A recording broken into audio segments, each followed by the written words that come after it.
Les ravines, les radiers offrent certes un spectacle lors des cyclones et des forts épisodes pluvieux, mais il ne faut jamais minimiser leur dangerosité. Voilà le message qu'a voulu une fois de plus faire passer la préfecture en se rendant à l'étang Salé.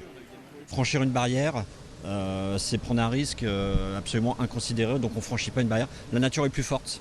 Voilà. Donc après les sapeurs-pompiers, les gendarmes, on intervient avec tous les moyens que l'on peut, mais on est déjà dans une phase de sauvetage. En plus, quand c'est la nuit, avec des conditions qui sont encore plus dangereuses, forcément les champs s'amenuisent énormément. En franchissant une rivière en crue, vous mettez votre vie en danger, mais aussi celle des sauveteurs.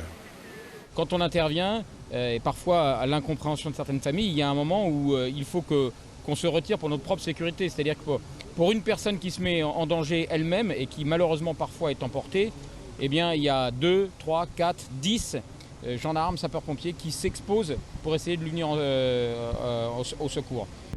Mathieu Waro, maire de l'étang Salé, a voulu attirer l'attention du préfet sur le fait que des ponts doivent être construits en lieu et place des radiers, mais pour cela, il faut de lourds financements. On va mettre les forces là-dessus en termes d'études. Moi, j'ai déjà contacté les services de la CIVIS en termes de GEMAPI pour pouvoir nous accompagner là-dessus.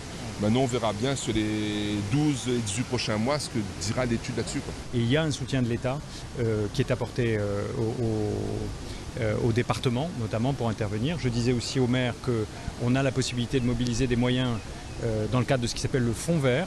On a eu l'an dernier 23 millions d'euros, on aura cette année 30 millions d'euros.